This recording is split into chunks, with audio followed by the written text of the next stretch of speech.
হে আল্লাহ, আপনার সকল ফয়সালার উপর যেন ভরসা রাখতে পারি সে তৌফিক দান করুন, আমিন। আসসালামু আলাইকুম ওয়া রাহমাতুল্লাহি ওয়া বারাকাতুহু। বন্ধুরা, স্বাগতম জানাচ্ছি আজকের নতুন ভিডিওতে। আপনাদের সাথে আছে আমি শাহিনুর সিদ্দিকা, বলছি স্বপ্নের শহর প্রাণের শহর ঢাকা থেকে। কেমন আছেন একটু বলেন তো? সকালে রুমের দরজা খুলতে বারান্দায় তাকিয়ে দেখি কতগুলো ফুল পড়ে আছে। বেলি ফুল আমার প্রিয় ফুল, হতে পারে আপনারও সেটা প্রিয়। আর আজকে শেয়ার করব, যেহেতু আবহাওয়া অফিস থেকে বলা হয়েছে রেমাল নামের একটা ঘূর্ণিঝড় আসছে। এটা আমি গত দুদিন আগে থেকে ব্লগটা শেয়ার করছি। যেহেতু গতকাল নেট ছিল না, কারেন্ট ছিল না, কিছুই ছিল না, তাই শেয়ার করতে পারিনি, একদিন পর শেয়ার করছি। গাছের নিচ থেকে ফুল যখন কুড়াচ্ছিলাম তখন মনে হচ্ছে যে ঘূর্ণিঝড়টা আসছে আমার গাছের ফুলগুলো একটাও থাকবে না। প্রিয় প্রিয় কিছু মানুষকে উদ্দেশ্য করে যদি সে ফুলের মালা গেঁথে উপহার দেই, মন্দ কি? ঘূর্ণিঝড়ে তো সব কিছু তছনছ করে দিবি। স্মৃতি হিসাবে না হয় আমার বেলি গাছের ফুলগুলা কারো কাছে ছড়িয়ে দিবে ভালোবাসার সুবাস। তাই গাছ থেকে যে ফুলগুলো বেশি বেশি ফুটে গেছে এগুলা তুলে নিলাম। আমার গাছ থেকে ফুল ওঠাতে একটু ভালো লাগে না। এই যে বললাম, ঘূর্ণিঝড়ের জন্য প্রচণ্ড বাতাস হবে আর ফুলগুলো সব ঝরে ঝরে পড়ে যাবে। তাই মনে করেছি আমি নিজেই না হয় ফুল কুড়িয়ে নিই। অনেক দিন ফুল কোরানো হয় না এইভাবে। জানি না আপনারা কপায় করিয়েছেন। আর সেইভাবে ফুল করিয়ে কিছু প্রিয় প্রিয় মানুষকে উদ্দেশ্য করে দিলাম। সাথে এই ডালার সমস্ত ফুলগুলা আপনারা যারা দেখছেন তাদেরকে উদ্দেশ্য করে। সবার তো নাম জানা নেই, তাই সবাইকে উদ্দেশ্য করে এই এক ডালা ফুল আপনাদের জন্য। আর যারা যারা ইউটিউবে আসার পর কিছু কিছু মানুষ আমার কাছে অতি থেকে অতি আপন হয়ে আছে, এক্সট্রা একটা নাম দেওয়া হয়েছে বান্ধবী। ওদেরকে শুধু দেখাবো, আর সবাই আমার প্রাণের মাঝে গেঁথে আছেন। এভাবে ফুলগুলো তৈরি নিয়ে আর শেয়ার করব বাবা ছাড়া মায়ের কাছে সন্তান কিভাবে থাকছে, কি কষ্ট করছে বা কি আনন্দ নিচ্ছে, মন খারাপ করছে, ছটফট করছে। অসিফের কথা বলছি। তার বাবা বাসায় নিয়ে ইন্ডিয়াতে গেছে। অসিফ বাবার খুবই ভক্ত। ঘুম থেকে উঠে বাবাকে দেখতে চাই, আর রাত্রে ঘুমানোর আগে বাবাকে চাই। এই যে একটা কথা বলে না, প্রথমত আমি তোমাকে চাই, শেষ পর্যন্ত আমি তোমাকে চাই। ওই রকমই অসিফের অবস্থা। ঘুম থেকে উঠেও বাবাকে চায় এবং শোয়ার আগ পর্যন্ত সে বাবার কাছেই থাকতে চায়। এই যে সমস্ত ফুলগুলো আপনাদের জন্য। হাতে পড়তে পারেন, গলায় পড়তে পারেন, মাথায় খোপা করে দিতে পারেন, যার যেভাবে ইচ্ছে। আর শেয়ার করব অসিফ কিভাবে কাটছে বাবা ছাড়া দিনগুলা। এই নামটা আমার জীবনের সাথে জড়িয়ে আছে, দুনিয়া ও আখেরাত দুকালি। যার নামটাও আমার জীবনে জড়িত এবং আল্লাহ তাকে পবিত্র করে আমার মাঝে নিয়ে আসছে। আমি উৎসর্গ করলাম আমার বেলি গাছের এই ফুলগুলা প্রথমত তার জন্য। নিজ হাতে ফুল ছিঁড়ে সেটা মালা আকারে এই মানুষটাকে প্রথম দিলাম। অসিফের আব্বু, আমার হাজবেন্ড, দেশের বাইরে আছে। ফুলগুলা সাজিয়ে এইভাবে তার কাছে আমি ভিডিও কলে পাঠিয়েছি। শুধু জিজ্ঞেস করেছিলাম কেমন হয়েছে বলো তো।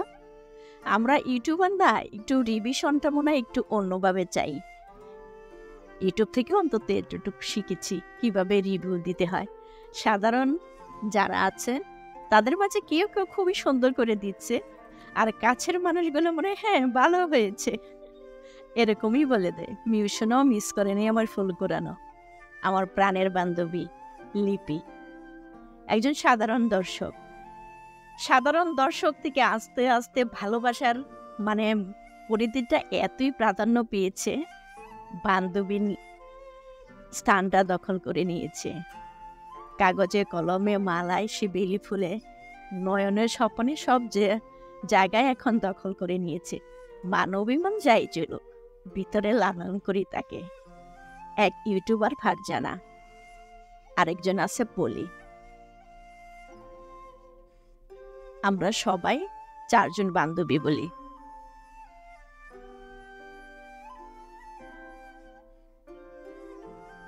লিপি, পলি, ফারজানা, শাহিনুর, আমরা চার বান্ধবী।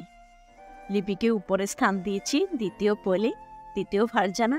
আমি সবার নিচে, আমি বান্ধবীদের মাঝে সবার নিচেই থাকতে চাই। মাথার উপরে রাখতে চাই লিপিকে, মাঝখানে পলি আর ফারজানা।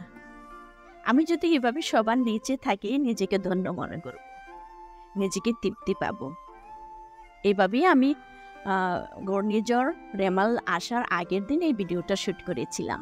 2টা দিন নিয়ে আপনাদের কাছে ভিডিও শ্যুট করব। জানি না স্মৃতির পাতায় কীভাবে কাকে ধরে রাখা যায়। আমার মনে হয় মনে ধরে রাখাটা খুব জরুরি। সেখানে যাই হোক না কেন, মন ভেঙে যাবে, চুরে যাবে, আনন্দ হবে, বেদনা হবে, তার মাঝে কাকে ধরে রেখেছি, আমার কাছে সেটা গুরুত্বপূর্ণ বেশি।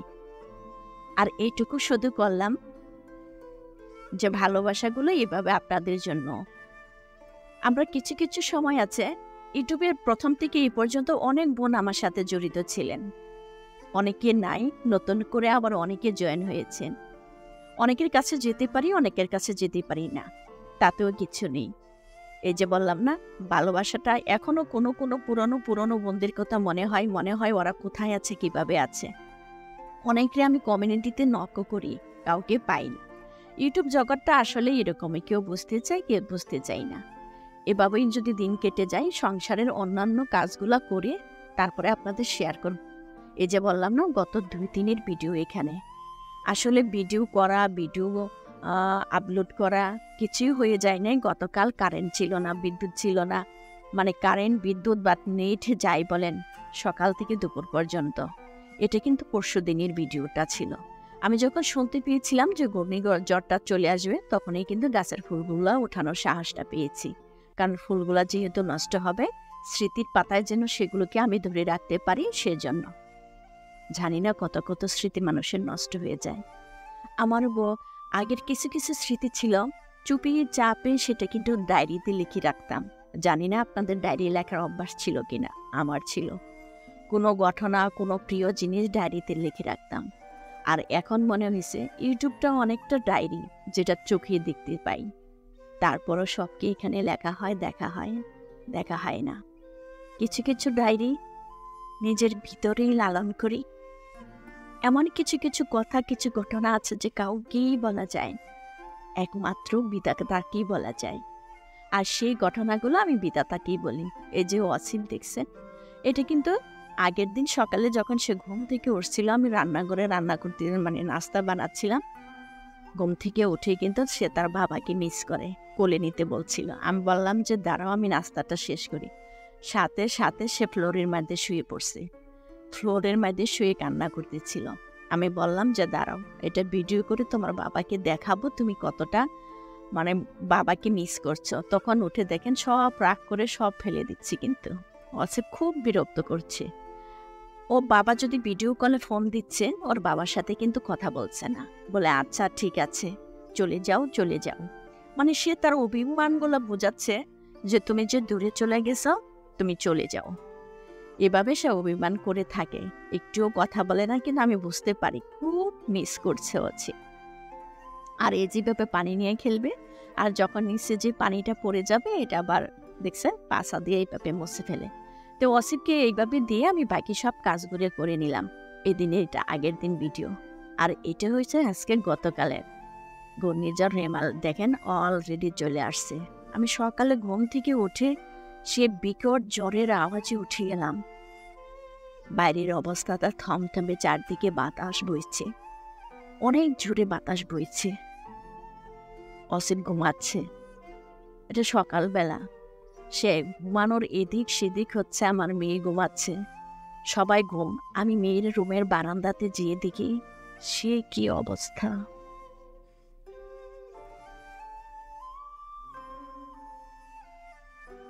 অনেক জোরে বাতাস বইতেছিল, আর বারান্দাটা প্রায় 4 থেকে 6 ইঞ্চি উঁচু করে পানি জমে গেছে। বারান্দা থেকে পানি যাওয়ার যে লাইনটা, এটা জানি কি কারণে হঠাৎ বন্ধ হয়ে গেছে। আমি অনেক চেষ্টা করিও বারান্দার পানি যাওয়ার লাইনটা ছোটাতে পারলাম না। আর দেখেন এতটুক পানি দেখে আমার তো মানে মাথা খারাপ হয়ে গেছে। আর কিছুটা হলেই কিন্তু রুমে ঢুকে যেত, পানিগুলা যাচ্ছে না। একের পর এক দিনে কয়েকবার এই পানিগুলা আমি উঠিয়ে পরিষ্কার করেছি। লাইনটা ছোটানোর জন্য চেষ্টাও করছি। দেখেন হাসিনার জয় বাংলার সেই নৌকাটা কিন্তু এখানে ছাড়িয়ে দেখলাম যে চলে কিনা, বা বইটা ছাড়াও ঠিক চলে যাচ্ছে। দেখছেন কত দ্রুত গতিতে চলে যাচ্ছে। আমি কিন্তু কতক্ষণ সেই ছোট্ট কালে যখন স্কুলে যেতাম না, বৃষ্টি হতো মাঠের মাঝে এইভাবে নৌকা, মানে খাতার কত পাতা ছিঁড়ে যেভাবে নৌকা বানিয়ে বানিয়ে পানিতে ছেড়ে দিতাম, জানি না আপনারা করতেন কিনা। আমি গ্রামের বাড়িতে পড়েছি স্কুলে, সেখানে করতাম।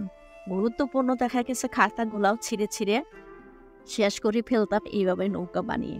আপনার যদি সেই স্মৃতিটা মনে পড়ে আমাকে জানাতে পারেন। ইনডোরে সমস্ত গাছগুলো দিয়েছিলাম বারান্দায় একটু পানির জন্য, সবাই যেন সতেজ হয়েছে।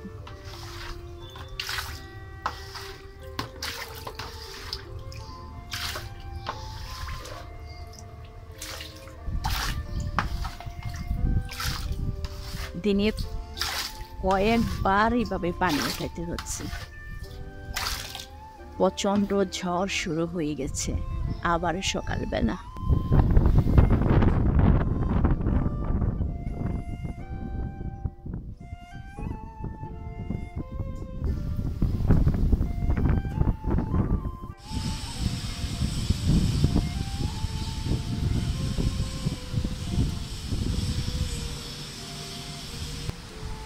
সকালে অনেকেই ফোন দিয়ে খবর নিয়েছি বাড়িতে আমার বোনদের কে কেমন আছে ঝড় বৃষ্টিতে। আমাদের বাড়িতেও খুব একটা ভালো নেই, অনেক গাছ পড়ে গেছে, অনেক কিছু নষ্ট হয়েছে। এটা প্রায় 12টার দিকে প্রচণ্ড বৃষ্টি হচ্ছে। অলরেডি আমার গাছের ফুলগুলো পড়ে যাচ্ছে। অসিফ যেন আনমনা হয়ে এই বৃষ্টির মাঝেও তার বাবাকে খুঁজে বেড়াচ্ছে। বাচ্চাটাকে সামলাতে আমার খুব কষ্ট হচ্ছে ইদানিং। মানে সে কিছুই ঘুরে ফিরে শুধু আমাকে বিরক্ত করছে। আমি বুঝতে পারছি ছোট বাচ্চা তো, বাবাকে মিস করার কথাটা হয়তো বুঝিয়ে বলতে পারে না, কিন্তু ওর বাবা দুপুরে আসতো, সে জায়গা তো মিস করে জানালাটা বসে বসে বাবা বাবা ও বাবা ডাকতেছিল। আর দেখছেন কয়েকবার আমি এসে এসে বারান্দার পাড়ি করে ফেলে দিয়েছি, না হয় গড়ে ঢুকে যাবে। এই করতে করতে একসময় আমাদের বিদ্যুৎ চলে গেছে। এটা নাস্তা টাস্তা খাওয়ার পর পরে।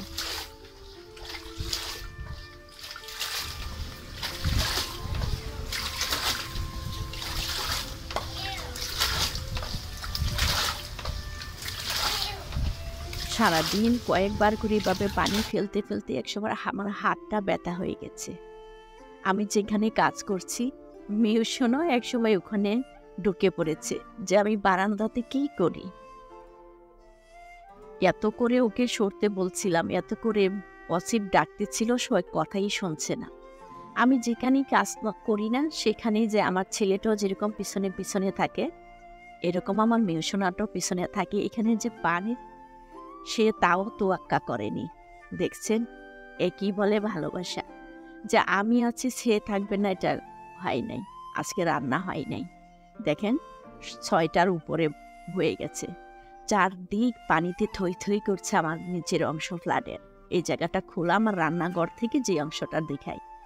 ওয়াসিমের জন্য একটু খিচুড়ি বসিয়েছিলাম সকালবেলা, একটু বেশি করেই কেন জানি বসিয়েছিলাম, যে যদি ওয়াসিফ খেয়ে থাকে ওনারা ইচ্ছা করলে খেতে পারে। আর এই যে ডিম সব ভেঙে রেখেছিলাম, মাখিয়ে রেখেছিলাম, কারেন্ট আসলে অন্তত এইটুকু খাবার খাবায়। গ্যাসও শেষ হয়ে গেছে, বিদ্যুৎও নেই, সুতরাং আজকের রান্না বন্ধ। শেষ পর্যন্ত 6টা বেজে গেছে, খিদায় আর থাকতে না পেরে সেই খিচুড়িটিকু আচার নিয়ে আর আলু সিদ্ধ দিয়ে পেঁয়াজ দিয়ে এভাবেই আমরা সবাই আজকে খেয়ে নিলাম। কার কার ঘরে আজকে চুলা জ্বলেনি আমি জানি না, কার কার খাবার রান্না বন্ধ হয়েছে আমি জানি না, কিন্তু এই পরিস্থিতি যেন কারোই পড়তে না হয়। আমরা এভাবেই আজকে বন্ধ অনেকটা গ্যাস বিদ্যুৎ হেন ঝড় বৃষ্টিতে আমাদের এভাবেই কাটলো আজকের দিন। ভিডিওর কোনো অংশ যদি ভালো লেগে থাকে লাইক কমেন্ট শেয়ার করতে পারেন।